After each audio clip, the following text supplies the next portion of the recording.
Hey everyone, Taiwan Semiconductor reported second quarter financial results that I'll share with you in this video. I'll also update my buy recommendation for Taiwan Semiconductor stock, let you know if I think it's a buy, hold, or a sell after the company's financial results. Of course, I'll also discuss the latest geopolitical tensions regarding Taiwan Semiconductor and the added risks to the stock because of those rising tensions.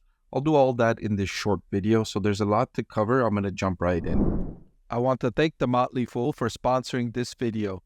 Visit fool.com/Parkev for the 10 best stocks to buy now. I'm going to start with the financial results, and revenue for the second quarter increased by 40%, while net income and earnings per share both increased by 36.3%. Financially speaking, that's an excellent quarter.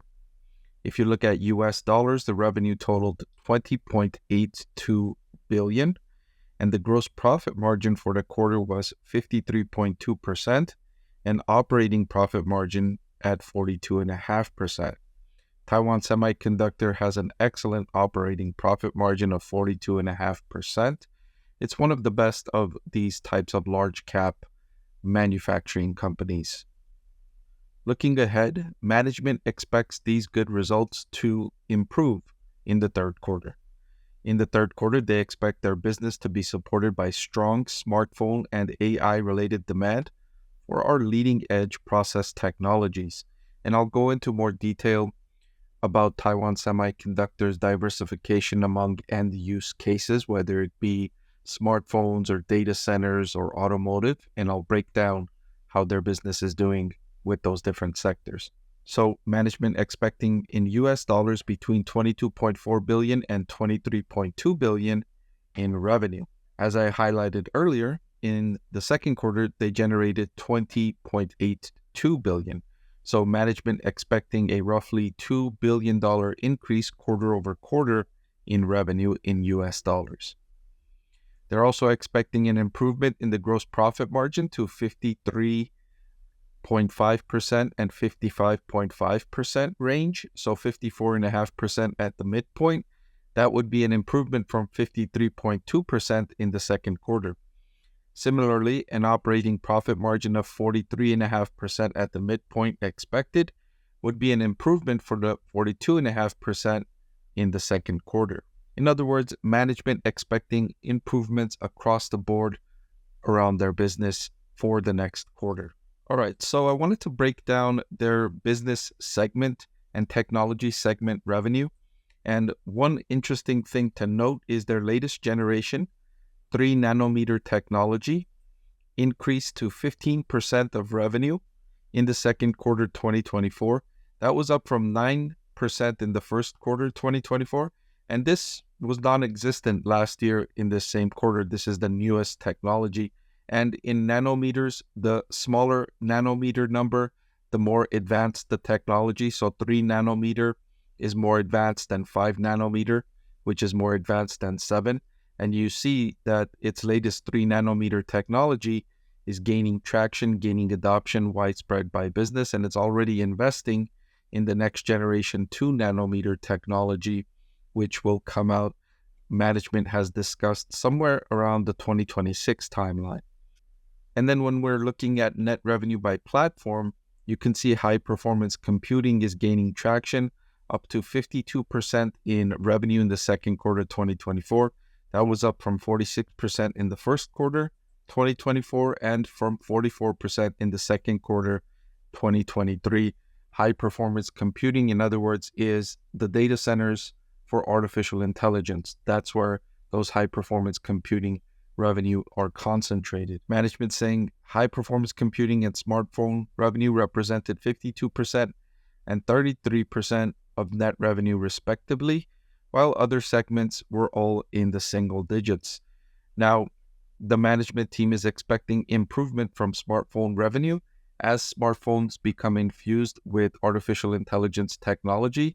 It's going to cause an increase in total smartphone sales, but it's also increasing the number of components inside smartphones, and that's increasing the quantity purchased and raising revenue for Taiwan Semiconductor. Taiwan Semiconductor stock was down 1.3% on the day the announcement was released. Now, the biggest risk surrounding Taiwan Semiconductor manufacturing is not the business execution, but it's more geopolitical risks. The tension between China and Taiwan, where Taiwan Semiconductor manufacturing is heavily concentrated, is creating bigger risks for investors. Should China decide to take aggressive action to try and bring Taiwan into China, which Taiwan is disputing, that is an absolute disaster scenario for Taiwan Semiconductor stock investors. And so that's what's keeping some investors away from Taiwan Semiconductor stock, because the business itself is excellent. They've got great revenue growth, excellent profit margins and cash flow generation. They're the leading edge provider in this industry, and the industry itself is growing, and it's got a big tailwind behind it as a result of the rising effectiveness of artificial intelligence. And what's more, the stock price is not expensive because those risks are muting the stock price valuation increase.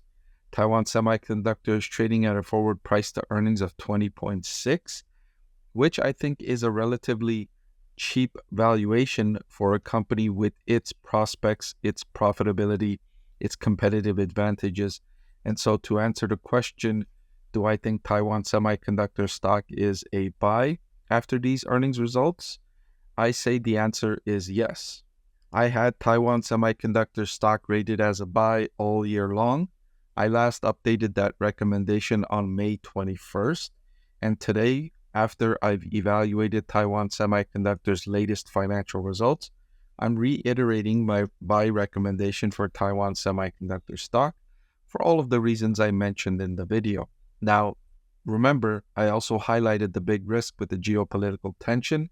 That's a real and valid risk, and that's something that investors should pay close attention to. I know that's something I'm always monitoring, those geopolitical tensions, which are now higher following the latest rhetoric from both Donald Trump and the Biden administration.